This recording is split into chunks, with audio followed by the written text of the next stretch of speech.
آیا اور کہا او دیوانے بتا اب کیا خریدوں، پیسہ بہت ہے ابھی میرے پاس۔ ایک جگہ میدان میں یہ منصوب بزرگ بیٹھے مل گئے، آیا اور کہا او دیوانے بتا اب کیا خریدوں، پیسہ بہت ہے ابھی میرے پاس، بتا۔ ہاں عزیزان گرام وقار، اپنی گفتگو، اپنے کلام، اپنی بات چیت سے آپ اپنے سلیقے بتاتے ہیں۔ گالی گلوچ کرتے ہوئے جن کی صبح شامیں ہوتی ہیں ان کو دیکھ کر کے ہی پہچان میں آ جاتا ہے کس گھر سے یہ تعلق رکھتا ہے، کہاں ان کی تربیت ہوئی ہے، کس طرح ان کے آداب سکھائے گئے۔ اسی لیے میرے عزیزوں، بچوں کو آوارہ بھی نہ چھوڑ دینا کہ وہ اپنی زبان گلی کوچوں سے سیکھ کر کے جائیں۔ کل کو ہوگا یہ کہ اس کی زبان کی وجہ سے لوگ تمہیں تان و تشنی کریں گے، اس کا باپ ایسا ہوگا اس لیے بچہ ایسا ہے، اس کی ماں اس طرح ہوگی اس لیے اس کی گفتگو ایسی ہے۔ کیونکہ موسٹلی زیادہ طور پر بچے اپنے ماں باپ کے اخلاق کو نقل کرتے ہیں، ٹرانسفر ہوتی چلی جاتی ہیں۔ ایک بار حضور اکرم صلی اللہ تعالی علیہ وسلم مسجد نبوی سے باہر نکل کر جا رہے ہیں۔ توجہ میرے عزیزوں، اخلاق کہاں دکھانے چاہیے اور ہماری بات چیت کے انداز ہمیں کہاں ہونا چاہیے میں آپ کو بتاؤں۔ حضور تشریف لے کر جا رہے ہیں، صحابہ اکرام کھڑے تھے حضور کے اطراف۔ مدینہ طیبہ کی ایک بوڑھی خاتون جس کا ذہنی توازن کھویا ہوا ہے، یعنی وہ دماغی طور پر ڈسیبل ہے، اور وہ آئی جا رہی تھی۔ لوگ جب بھی اس کو دیکھتے راستہ کاٹ لیتے، وہ جس کو بھی پکڑتی تھی سنانا شروع کرتی تھی، جو منہ میں آئے بکنے لگ جائے، اور لوگوں کو تنگی محسوس ہونے لگتی۔ صحابہ نے دیکھا کہ یہ عورت آ رہی ہے، حضور کی طرف آ رہی ہے، سب نے حضور صلی اللہ علیہ وسلم کو گھیر لیا، اس کا راستہ روکنے کے لیے اب آئے گی۔ اور نبی کریم صلی اللہ علیہ وسلم کے پاس اگر زبان درازی کرنے لگ جائے، پاگل عورت ہے، اور بک بک کرنے لگ جائے، حضور پاک صلی اللہ علیہ وسلم کے ادب میں کہیں کمی نہ آ جائے۔ صحابہ کا یہ ہمیشہ اہتمام رہتا۔ حضور اکرم صلی اللہ علیہ وسلم نے دیکھا تو صحابہ سے کہا ہٹ جاؤ، اس کو آنے دو، ہٹ جاؤ، اس کا راستہ چھوڑ دو۔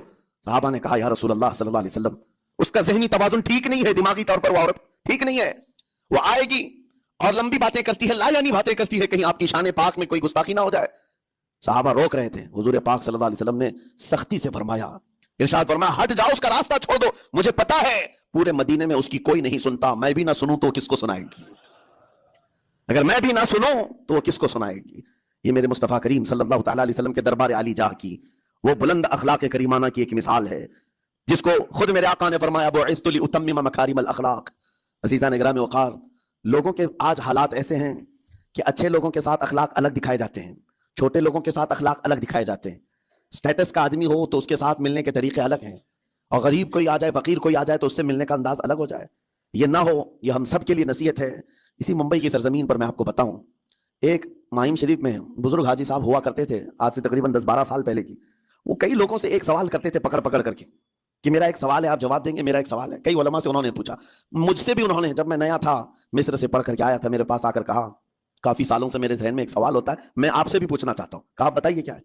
کہا میں حضور سرکار مجاہد ملت رحمۃ اللہ علیہ کا مرید ہوں، علامہ حبیب الرحمان مجاہد ملت رئیس اعظم اڑیسہ، جن کے خدمات جلیلہ آج ہو سکتا ہے نئی جنریشن کو نہ معلوم ہو، ان کا لقب ہے مجاہد ملت، جنہوں نے سنیت کی بقا کے لیے اپنا تن من دھن سب قربان کیا تھا۔ وہ مجاہد ملت عظیم بزرگ ولی کامل ہے۔ فرمایا یہ حاجی صاحب کہتے ہیں کہ میں ایک نارمل آدمی تھا، کڑیا تھا، یعنی گھر بنانے کا کام کرتا تھا۔ جب وہ ممبئی تشریف لاتے تو دوڑ کر کے ہر جگہ سے لوگ ملنے آتے، میں بھی گیا تھا، اور اس وقت میں جوان تھا۔ حضور مجاہد ملت رحمۃ اللہ علیہ کی بات وہ بتا رہے ہیں کہ لوگ لائن لگا کر کے مصافحہ کر رہے تھے، مل رہے تھے۔ جب مل رہے تھے تو پھر میرا نمبر آیا، میں ملنے کے لیے گیا۔ بزرگوں کے سب ہاتھ چومتے ہیں، یہ ہمارے سنیوں کے طور طریقے ہیں، ادب، علماء ذوی الاحترام کے ہاتھوں کا بوسہ لینا یہ مستحسن ہے، یہ ہمارے آداب میں سے، معمولات اہل سنت میں سے۔ تو جب سب لوگ ان کے دست بوسی کر رہے تھے، ہاتھ چوم رہے تھے، میں بھی قریب گیا، اور جب میرا نمبر آیا میں ہاتھ چومنے کے لیے گیا تو انہوں نے میرا ہاتھ لے کر خود ہی چوم لیا۔ وہ بزرگ عالی جاہ ولی کامل جن کو دنیا مجاہد ملت کہتی ہے، میرا ہاتھ انہوں نے چوم لیا، اور میرے اندر ایسی پشیمانی تھی کہ میں کیا کروں سمجھ میں نہیں آیا، میں ایک معمولی سا کڑیا، اور کہاں ان کا مقام کہاں میرا۔ تو اس کے بعد وہ اس بے چینی میں رہتے تھے کہ ایسا کیوں کیا، ایسا کیوں کیا، کیونکہ پوچھنے کا موقع ہی نہیں ملا۔ ایک بزرگ تھے، انہی کے خلیفہ تھے حضور مجاہد ملت کے، انہوں نے اس کا جواب دیا۔ میرے عزیزوں کیا بہترین جواب تھا۔ حضرت مجاہد ملت رحمۃ اللہ تعالی علیہ یہ چاہتے تھے کہ ہزاروں لوگ ہماری تعظیم کرتے ہیں تو کہیں ہمارے دماغ میں بادشاہت کا خیال نہ آئے، ہم غریب اور فقیر کا ہاتھ چوم کر اپنے نفس کی مخالفت بھی کرتے ہیں۔ اخلاق کریمانہ دکھانے کے لیے اسٹیٹس والوں کے ساتھ ہی نہیں، غربا فقراء کے ساتھ بھی وہ اخلاق ہوں۔ نبی کریم صلی اللہ تعالی علیہ وسلم کے وہ آداب آج اگر آپ اپنا لیں، بہت ساری کڑوی چیزیں ویسی ختم ہو جائیں۔ آج ممبئی کی سرزمین پر سب سے بڑا یہ چیلنج ہے بات کرنے میں، نوجوانوں کی تو آج پارے چڑھے ہوئے ہوتے ہیں، ان سے کوئی بھی بات کر لے، جس تیور میں یہ بات کرتے ہیں ایسا لگتا ہے کہ ابھی لڑائی ہو جائے گی، ابھی جھگڑا ہو جائے گا۔ اس کی عادت سی بن گئی ہے۔ آپ کو پتا ہے فرمایا گیا عربی کا قول ہے جراحت السنان لها التیام ولا یلتام ما جرح اللسان، تلوار سے چاقو سے دیا ہوا زخم سوکھ سکتا ہے، زبان سے دیا ہوا زخم کبھی نہیں سوکھتا، زبان سے دیا ہوا زخم نہیں سوکھتا۔ بولنے سے پہلے 1000 بار اس بات کو خیال ہونا چاہیے کہ میں جس کو بول رہا ہوں کہیں اس کا دل چھلنی تو نہیں ہو جائے۔ میری زبان یہ ہوتی 50 گرام کی چھوٹی زبان ہے، لیکن بڑے بڑے لوگوں کے کلیجے چیر کر رکھتی ہے، بڑے بڑے لوگوں کے دلوں میں سوراخ کر کے رکھتی ہے، زخمی کر کے رکھتی ہے اس کا استعمال۔ اسی لیے روایت میں ملتا ہے کہ جب انسان صبح کرتا ہے تو سارے اعضاء، ہاتھ پیر آنکھ کان ناک، سارے اعضاء سب سے پہلے زبان سے یہ عرض کرتے ہیں، اس کی پناہ مانگتے ہیں، کہتے ہیں آج تو صحیح سلامت رہے گی تو ہم سب صحیح سلامت رہیں گے، اور اگر تو پھسل گئی تو عذاب ہم پر بھی ہوگا۔ زبان بولتی ہے، مار کسی اور کو پڑتی ہے، کوئی زبان کو مارتا نہیں ہے، گالی زبان دیتی ہے، لیکن مار کبھی پیٹھ پہ پڑتی ہے، سر پہ پڑتی ہے، ہر جگہ پڑتی ہے۔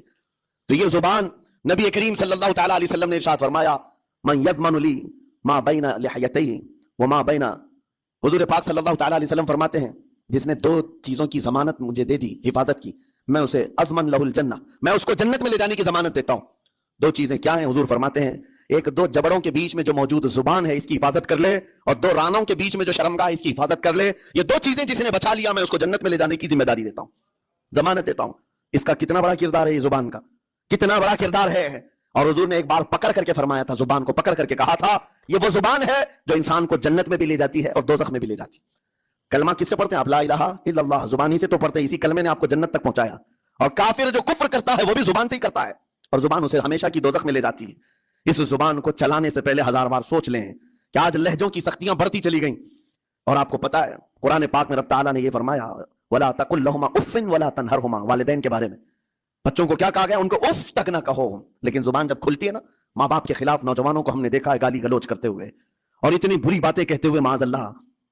عزیزان گرامی وقار، حضور نے تو یہ فرمایا جس نے پلٹ کر کے اپنے ماں اور باپ کو سخت لہجے میں بات کیا یا ان کی نافرمانی کی، حضور فرماتے ہیں میرا دل چاہتا ہے کہ اس کے گھر کو آگ لگا دوں، آگ لگا دوں۔ اس لیے اس بات کو ہمیشہ یاد رکھیں، تمہارے لہجے کی سختیاں کسی کو زخمی کر دیں تو آخرت خراب ہو جائے گی، آخرت خراب ہو جائے گی۔ حضرت علقمہ رضی اللہ تعالیٰ عنہ حضور کے صحابی ہیں، حضور صلی اللہ علیہ وسلم کے صحابی ہیں، آخری وقت آ گیا تھا لیکن زبان نہیں کھلتی تھی۔ حضور پاک صلی اللہ علیہ وسلم کے پاس سفارش لائی گئی کہ آپ کے وہ ساتھی ہیں انتقال کر رہے ہیں لیکن زبان پر کلمہ بھی نہیں آتا۔ حضور تشریف لائے، دیکھا، پوچھا گھر میں ان کے کون کون ہے، کہا بیوی ہے اور ماں۔ ماں کو بلایا اور کہا علقمہ کے بارے میں کیا کہتی ہو، کیسا تھا؟ کہا بہت اچھا، پرہیزگار، عبادت گزار، ساری نیکوکار یہاں اس کے اندر ہیں۔ تو پھر حضور نے پوچھا اچھا یہ بہت نیک تھا، تم بھی اس سے راضی ہو کہ نہیں ہو؟ ماں نے کہا میں نہیں راضی ہوں، میں راضی نہیں ہوں۔ کہا کیوں، وجہ کیا ہے؟ کہا یا رسول اللہ میرا اکلوتا بیٹا، میرا تنہا بیٹا تھا، بڑی محبتوں کے ساتھ اس کو پالا تھا، اور جب میں نے اس کی شادی کی اپنی بیوی کو لایا، اور جب بیوی گھر پر آ گئی تو میری بات کو ہلکے میں لیتا، اپنی بیوی کی بات کو فوقیت دیتا، ترجیح دیتا۔ اور اس وقت غالباً یہ باتیں تھی کہ زبان سے کوئی کلمہ ان کے نکلا ہوگا جو بیوی کی حمایت میں تھی، ماں کو تکلیف پہنچ گئی۔ کہا میرا دل گوارا نہیں کرتا، میں اس سے راضی نہیں ہوں، باقی وہ بہت نیک بندہ ہے، بہت اچھا ہے۔ حضور نے فرمایا دیکھو زندگی کے آخری پڑاؤ پر آ چکا ہے، روح نکلنے کو ہے، معاف کر دو۔ وہ بھی صحابیہ تھی، انہوں نے کہا آقا آپ کا حکم ہے یا مشورہ ہے؟ اگر حکم ہے تو پھر ماننا ہے۔ حضور نے فرمایا نہیں حکم نہیں، مشورہ ہے۔ کہا مشورہ ہے تو پھر دل نہیں چاہتا، دل نہیں چاہتا۔ حضور نے فرمایا صحابہ سے کہ لکڑیاں جمع کرو، آگ لگاؤ اور انہیں اٹھاؤ، آگ میں ڈال دو۔ آگ دہکائی گئی تو ماں کی ظاہر سی بات ہے ممتا بے چین ہو گئی، کہا ان کو میرے سامنے آگ میں ڈالیں گے؟ کہا ہاں، اس سے بہتر ہے کہ وہاں جلے گا، یہاں جلے۔ وہ ماں کہتی آقا آپ گواہ ہو جائیں، میں اپنے بیٹے کو معاف کرتی ہوں۔ ادھر معاف کیا، ان کی زبان پر کلمہ طیبہ جاری ہوا۔ میرے عزیزو یہ بتانا مقصود اس لیے ہے کہ زبان سے دیے ہوئے زخم خواہ والدین کو ہو، یہ معمولی نہیں ہوتے، ہو سکتا ہے آخری وقت تمہاری زبان بند ہو جائے اور کلمہ طیبہ بھی نہ جاری ہو، زبان کھلنے بھی نہ لگے، یہ حالات آ جائیں گے۔ اس لیے اپنی زبان کا کنٹرول برقرار رکھو، کس سے کیا کہنا ہے۔ ابھی میں اس کا دوسرا پارٹ بھی بتاتا ہوں زبان کے استعمال کا۔ یہ نرمی لہجے کے اندر ہونا بہت ضروری ہے، لیکن کچھ جگہوں پر سختی کی اجازت ہے، لیکن وہ مقامات الگ ہیں۔ نرم لہجہ حضور پاک صلی اللہ تعالیٰ علیہ وسلم کے فرامین میں سے ہے۔ ایک بات بڑی بغداد مقدسہ میں نے ایک ولی پاک کی زیارت کی، ان کے آستانے پر بھی میں ابھی بیان کیا تھا۔ حضرت بہلول دانا مجذوب بزرگ تھے اور بغداد کی گلیوں میں کہیں پر بھی بیٹھ جاتے تھے، اور جو جانکار تھے وہ سمجھتے تھے اللہ والا بندہ ہے۔ مجذوب کس کو کہتے ہیں؟ جس کی یاد الہی میں عقل فنا ہو گئی، ختم ہو گئی، اللہ کے ذکر میں اور اللہ کی یاد میں اپنے آپ کو فنا کر دیا ہے، اس کے اوپر شریعت کا قلم نہیں۔ ظاہر سی بات ہے شریعت کے سارے احکام اس پر ہے جس کی عقل سلامت ہے، عاقل ہو بالغ ہو تو نماز فرض ہے نا، عقل ہی نہیں ہے تو وہ مجذوب ان اولیاء کو کہتے ہیں۔ لیکن ان کے بارے میں حدیث میں ہے، اللہ کے نبی نے فرمایا وہ ایسے بندے ہیں کہ اگر اللہ کو قسم دے دیں کسی بات کی، اللہ ان کی قسم پوری کرتا ہے۔ وہ بہلول دانا بیٹھے ہوئے تھے. بغداد کا ایک مشہور تاجر تھا, لیکن خستہ حال تھا, بہت نقصان اٹھا چکا تھا, خسارے میں چل رہا تھا, بزنس پورا لاس میں. اور وہ پریشان حال بہلول دانا کے پاس آیا, گڑ گڑایا, کہا کہ حضور مجھے بچا لیں, رحم کر لیں, میں تاجر ہوں, لٹ گیا ہوں, لاس میں ہوں, کچھ آپ فرما دیں, میں کیسے اس بھنور سے نکلوں. بہلول دانا نے دیکھا, کہا ٹھیک ہے, کچھ پیسے بچے؟ کہا ہاں ہے, وہ بس اتنا سرمایہ ہے کہ مال لیتا ہوں پھر بیچ دیتا ہوں, نفع نہیں ہوتا. بہلول دانا نے کہا ایک کام کر, کالا کپڑا جتنا ملتا ہے سب خرید لے, پورے شہر سے کالا کپڑا جہاں جہاں مل جائے سب لے کر سٹاک کر لے. کہا جی حضور آپ نے جیسا فرمایا. گیا, جتنا سرمایہ تھا سب لگا دیا, کالا کپڑا خرید کر ایک جگہ سٹاک کر دیا. اللہ والے کا حکم تھا, لیکن ہوا یہ کہ بغداد کا معمول تھا, 8 دن گزرے نہیں تھے کہ وہاں وقت کے حاکم کا انتقال ہوا. اور جب حاکم کا انتقال ہوتا تو شہر کے جتنے بڑے لوگ ہوتے, رئیس لوگ, وہ اس کے سوگ میں, اس کے غم میں کالا کپڑا پہنتے تھے. اور کالا کپڑا سوائے اس تاجر کے کسی کے پاس نہیں تھا. اور سارے بڑے لوگ پیسوں سے اس کے پاس کالا کپڑا خریدنے آئے. یہ منہ بولے قیمت پر, جیسے تیسے جتنی قیمت پر بولے سب خرید کر لے جاتے. اور پل بھر میں, ایک دن کے اندر وہ بہت بڑا کروڑ پتی بن گئے, بہت مال آ گیا. یہ بات یاد رکھیں, اللہ مال دیتا ہے, اس کے بعد پھر آزمائش بھی ہوتی. مال اتنا آ گیا, اب لے کر کے مستیاں تھیں, چند دن گزرے. ظاہر سی بات ہے, مال کو بڑھانے کی تمنا ہر ایک کی ہوتی ہے, کوئی یہاں پر اینڈ کرنے والا نہیں ہے دنیا میں, چاہے اس کا بزنس اربوں پر بھی پہنچ جائے, اسے آگے پہنچنا ہے. چند دن گزرے تھے, 8-10 دن, پھر آیا حضرت بہلول دانا کو ڈھونڈتے ہوئے. ایک جگہ میدان میں یہ منصوب بزرگ بیٹھے مل گئے. آیا اور کہا او دیوانے بتا اب کیا خریدوں, پیسہ بہت ہے ابھی میرے پاس, بتا دیوانے اب کیا خریدوں. انہوں نے دیکھا, کہا کہ لہجہ تو بدلا ہوا ہے, پیسہ بہت زیادہ تھا. کہا کہ ٹھیک ہے کوئی بات نہیں, اللہ والوں کو ان سب چیزوں سے کوئی لینا دینا نہیں. آپ نے کہا مال جتنا ہے تیرے پاس سب لے کر کے خربوز خرید لے, تربوز خرید لے, جس کو کلنگر کہتے ہیں, تربوز پورے خرید لے. اس نے کروڑوں کی جائیداد پورے تربوزوں میں لگا تھی, سب تربوز خرید کر سٹاک کر دیا ایک جگہ. اور اس کے گمان میں یہی تھا کہ چند دن گزریں گے, کوئی ایسا ہی حادثہ ہوگا جب تربوز منہ مانگی قیمت پہ لوگ خریدیں گے اور میں بیچوں گا. پورا مال تربوز میں لگایا. 2 دن 4 دن 6 دن 8 دن گزرے, کوئی حادثہ نہیں. ادھر تو تربوز سڑنے لگ گئے, وہ تو زیادہ دن سٹاک نہیں کیے جا سکتے, سڑن شروع ہو گئی. پھر تھوڑے دنوں کے بعد پورے کے پورے سڑ گئے, کروڑوں کا مال تربوز میں سڑ کے چلا گیا.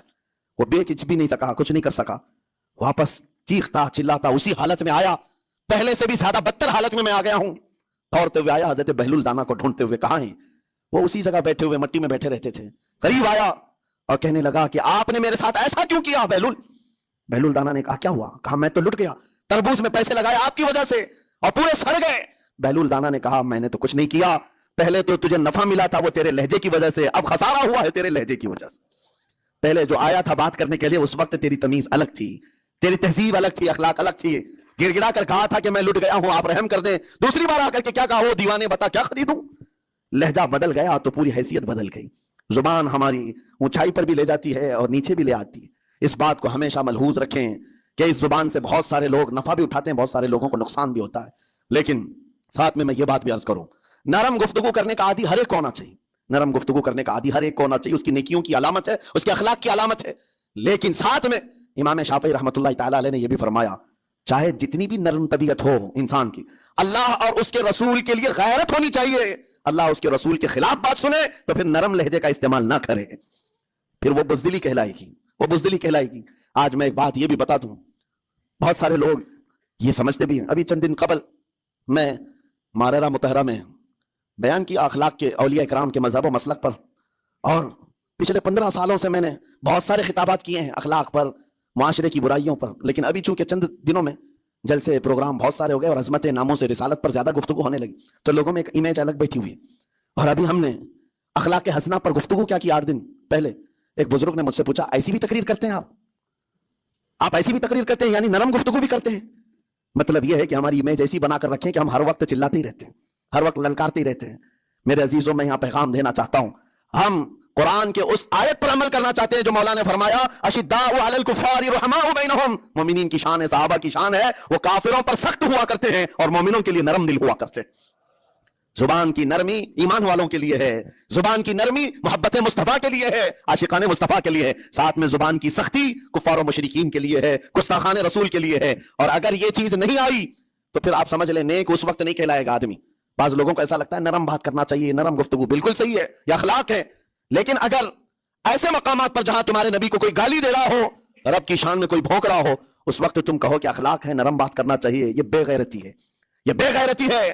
تمہاری بیوی کو اگر تمہارے سامنے کوئی چھو دے اور اس کے بعد تم ہنس کر کے اس سے کہو ٹھیک ہے جائیے صاحب، آپ کو کہا جائے گا بے غیرت آدمی، بے غیرت آدمی ہے۔ انسان کو اپنی بیوی، اپنی بیٹی، اپنی ماں پر بھی غیرت ہوتی ہے، وہ سنتا نہیں ہے، یہ پیدائشی ہے، فطرت ہے انسان کی۔ اور مومن کی شان یہ ہے سب سے بڑی غیرت اس کے لیے اللہ اور اس کے رسول کے لیے ہوا کرتی ہے۔ اللہ اور اس کے رسول کے لیے ماں اور باپ کو گالیاں ایک وقت میں برداشت کر بھی لے جائے، لیکن اللہ اور اس کے رسول کی شان میں وہ ہرگز برداشت نہ کرے، یہ ایمان کی علامتوں میں سے ہے۔ بہرحال میں نے زبان کے دونوں استعمال آپ کو بتائے، سخت لہجے بھی ہیں، نرم لہجے بھی ہیں، لیکن جب آپ کا پالا کسی گستاخ سے نہ پڑے تو ہمیشہ نرم گفتگو کرنے کے عادی بنے۔ مومنین میں نرم لہجے کا اختیار ہمیشہ رہے، اس سے اخلاق آپ کے بتائے دکھائے جاتے ہیں، اس سے آپ کے اخلاق معلوم ہوتے ہیں، ساتھ ہی معاشرے میں نرمی اور محبت کا ماحول بھی قائم ہوتا ہے۔ ڈانٹنے کے طریقے بھی میں آپ کو بتاؤں، میرے استاد، میرے والد گرامی فرمایا کرتے تھے، حضور حافظ ملت رحمۃ اللہ علیہ جو الجامعۃ الاشرفیہ مبارک پور کے بانی ہیں اور بڑے محدث جنہوں نے ایک نہیں ہزاروں عالم پیدا کیے، اس ہندوستان کی بات کر رہا ہوں، حافظ ملت رحمۃ اللہ علیہ پوری بخاری شریف پڑھاتے تھے، تقریباً 40 سال تک انہوں نے پڑھایا بخاری شریف۔ میرے والد ان کے شاگرد ہیں، فرماتے ہیں جب وہ بہت زیادہ ناراض ہو جاتے کسی سے، ڈانٹنا ہوتا، ہر استاد بچے کو ڈانٹتا ہے، کبھی کچھ بچہ نافرمانی کر جائے یا مزاج کے خلاف بات کرے تو استاد ڈانٹتا ہے، تو حافظ ملت رحمۃ اللہ علیہ اگر کسی شاگرد کو ڈانٹتے بھی غصے میں تو کہتے ہیں اے جنتی کیا کر رہا ہے، کہتے ہیں اگر یہ جملہ قبول بھی ہو جائے تو بچہ جنتی ہو جائے۔ لہجے کی یہ استعمالات اولیاء سے سیکھو میرے عزیز، و غصے پر کنٹرول اس وقت تمہارے اخلاق معلوم ہوتے ہیں جب تمہارا غصہ عروج پر ہوتا ہے، اس وقت تمہاری حقیقت لوگوں کے سامنے آتی ہے۔ وہ اپنے شاگردوں کو ڈانٹتے بھی تو جنتی کہہ کر ڈانٹتے ہیں، یعنی کوئی گالی نہیں ہے، کوئی برے کلمے نہیں ہے، بلکہ ایسا جملہ ہے کہ اگر قبول بھی ہو گیا استاد کی زبان سے، اس کی تو زندگی وصول ہوگی، اس کا بیڑا پار ہو گیا۔ ہمارے درمیان ماں باپ کو بھی یہ چاہیے کہ بچوں کو کس طرح کے اخلاق آپ دے رہے ہیں۔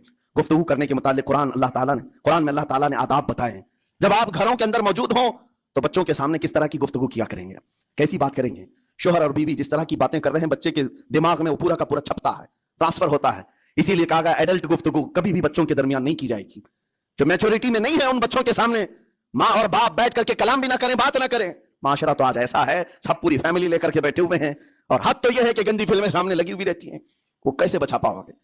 4 سال 5 سال کے بچے کے اندر بھی وہ گفتگو، وہ مکالمات، ایک دوسرے سے بات کرنے کی تمیزیں، وہ سب وہاں سے سیکھتا آ رہا ہے۔ گھروں کے اندر ماحول کو تبدیل کرنے کے لیے آپ کی اپنی زبان پر کنٹرول اور اپنے بچوں کی تربیت اور ان کی زبان پر کنٹرول بہت ضروری ہے۔ پھر دیکھنا آپ یہ معاشرہ پیدا کر کے کل کو آپ کا بچہ نکلے گا، اس کی تمیز، اس کے اخلاق پر ہر کوئی اش کرے گا۔ چند دنوں کی محنت ہے آپ کی، لیکن بچے جب سلیقے کے ساتھ گفتگو کریں تو لوگوں کا دل جیت لیا کرتے ہیں۔ بات کرنے کے آداب ایسے ہیں کہ لوگ دل جیت لیا کرتے ہیں۔ یہ میرے استاد گرامی مصر کے رہنے والے تھے، جب خطابت ہمیں سکھا رہے تھے گفتگو کرنے کے آداب، تقریر کرنے کے آداب، تو ایک امام غزالی کا قول تھا کلم الناس علی قدر عقولہم، لوگوں سے ان کی عقل کے مطابق بات کرو۔ اس پر وہ سمجھاتے ہوئے ہمیں ٹریننگ دیتے تھے اور کہتے تھے کہ تمہارے پاس آنے والے کئی طرح کے لوگ ہوں گے، اگر تم امام ہو، اگر داعی ہو، خطیب ہو، مقرر ہو، کوئی غریب گھر سے، کوئی بڑے امیر گھر سے، کوئی پڑھا لکھا آئے گا، کوئی جاہل ہوگا، کوئی بدتمیز بھی ہوگا، کوئی نیکوکار، کوئی گنہگار، سب طرح کے مکس مجموعہ تمہارے پاس ہوگا۔ ان سے خطاب کرنا، ان سے بات کرنا، کس انداز سے بات کرو گے، کیسے ان سے کلام کرو گے۔ میرے عزیزو، یہ ہمارا اپنا ہنر نہیں ہے، ہم جو آپ کے سامنے گفتگو کر رہے ہیں یہ ہمارا فن نہیں ہے، یہ اپنا پیدا کیا وہ ہنر نہیں ہے۔ ہمیں سکھایا گیا تھا صرف اور صرف آپ کو اس مجمع سے اور یہ آئے ہوئے جمع غفیر سے بات کرنے کے لیے ایک ہی اسلوب اپنانا ہے، دیکھنا ہے کہ رسول اللہ کیسے بات کیا کرتے تھے۔